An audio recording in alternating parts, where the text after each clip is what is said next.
Students, welcome to the next video. Now, here we will discuss the topic how to compare different countries or states. Different countries और states को हम लोग कैसे compare कर सकते हैं? Usually we take one or more important characteristic of persons and compare them based on these characteristics. जब भी हमारी आम जनरल लाइफ में किसी को कंपेयर करने की बात आती है तो हम लोग क्या करते हैं, अगर हमने बेस्ट उठाना हो तो कोई एक से ज़्यादा हम लोग क्या करते हैं, अपने मैयर्स लेते हैं जिसके बेसिस पे हम दूसरे को कंपेयर करते हैं. Let's take an example from your class.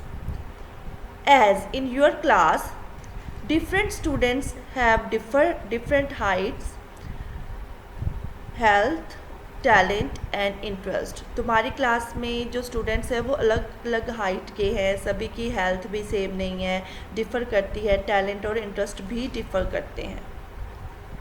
So then how do we compare them? तो क्लास में जब भी स्टूडेंट किसी चीज़ के लिए बेस्ट या बेटर निकालना होता है, हम कैसे कंपेयर करते हैं? That comparison will depend upon the purpose of comparison. वो कंपैरिजन हमारा उस टाइम पे पर्पस क्या है उस पर डिपेंड करेगा. For example, if we want to select a student for sports, then the student who like sports and who is physically fit, that student will be best for the sports. So in that case, the student with physical fitness and with the liking of sports is the best for sports. But when we have to select a student for quiz competition, then the student who has the interest in reading and more memory power, we will select that student for the quiz, and that student will be best for the quiz competition.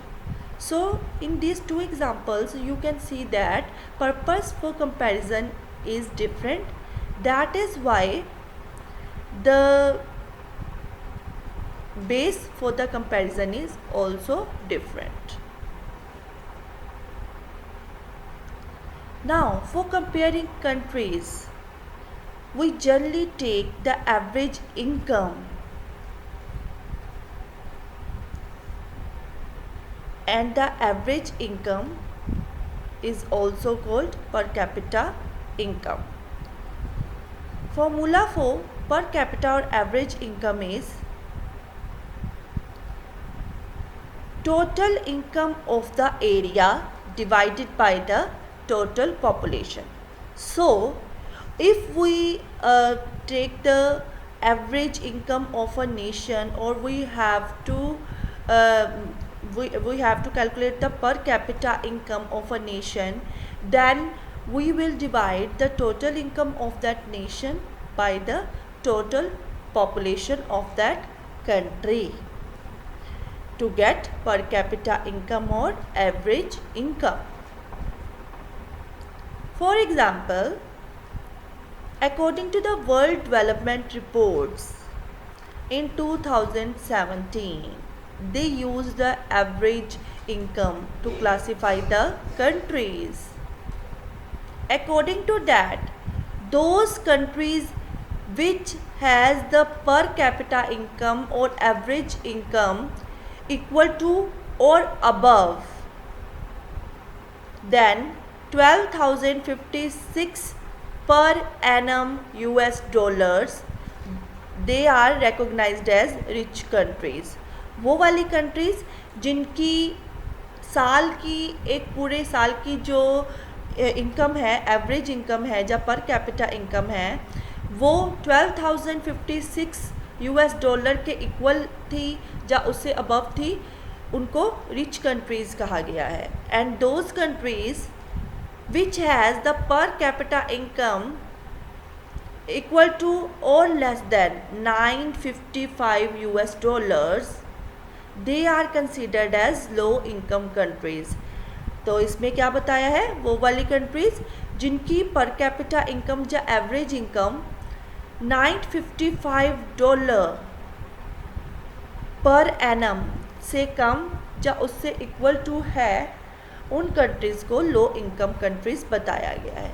But India की जो national income 2017 में थी बेटा वो थी 1820 per annum US dollar. सो ये जो है वो ना तो रिच कंट्रीज़ में आ रही थी ना लो इनकम कंट्रीज़ के बीच में आ रही थी, बिकॉज $955 पर एनम के इक्वल या लेस को हम लोग लो इनकम कंट्रीज़ में लेते हैं, जबकि 12,056 पर एनम के इक्वल एवरेज इनकम या पर कैपिटा इनकम या इससे अबव की इनकम को हम रिच कंट्रीज़ में लेते हैं। सो इंडिया की because 1820 US dollar per annum जो थी नेशनल इनकम थी, तो इंडिया जो है that comes in the category of low middle income countries. But sometimes some of the rich countries, excluding the countries of Middle East and certain other small countries, are generally called the developed countries. जितनी भी rich countries हैं उनमें middle East countries भी आती हैं और कुछ small countries भी आती हैं, बट उनको एक्सक्लूड करके और जितनी कंट्रीज़ बचती हैं सिर्फ उन्हें ही डेवलप्ड कंट्री माना जाता है। दैट मीन्स कि मिडल ईस्ट या कुछ स्मॉल कंट्रीज़ जो कि रिच कंट्रीज़ में आ रही हैं उनको फिर भी डेवलप्ड कंट्रीज़ नहीं माना जा रहा। रीज़न क्या है? Reason behind this is that Middle East countries are not considered developed because they lack of other aspirations or goals of life that are counted for the development. Development में हम सिर्फ income को ही नहीं कभी कभी हम लेकर चलते, हम इसमें दूसरे गोल्स अपनी लाइफ के भी लेते हैं। तो जो मिडल ईस्ट कंट्रीज़ हैं they are lacking behind for that goals. So now demerits of average income criteria to compare the countries or states. Average income एक proper method तो है, but it also has some demerits. It ignores distributional aspects as it does not take into account the distribution of income. ये distribution aspect को बेटा ignore करता है। That means कि पूरी पॉपुलेशन में कुछ पर्सन्स ऐसे होते हैं जो कि जिनकी इनकम काफ़ी ज़्यादा होती है, and some persons are there जिनकी इनकम बहुत ही कम होती है एवरेज इनकम से। सो इसमें जो डिस्ट्रीब्यूशन एस्पेक्ट्स है वो अच्छे तरीके से नहीं कवर अप हो पाता। जैसे हमारे इंडिया की जो पर एनम हमारी इनकम है, एवरेज इनकम है, that is 18,090 US dollars, but India में सभी लोगों की पर एनम इनकम इतनी नहीं है, क्योंकि जो एवरेज इनकम है वो टोटल से डिवाइड होती है। एवरेज इनकम हेल्थ एजुकेशन जैसे क्वालिटेटिव एस्पेक्ट्स को इग्नोर करती है, it ignores the qualitative aspects. It is not a true indicator of growth as it does not give a clear-cut picture of economic growth of a country.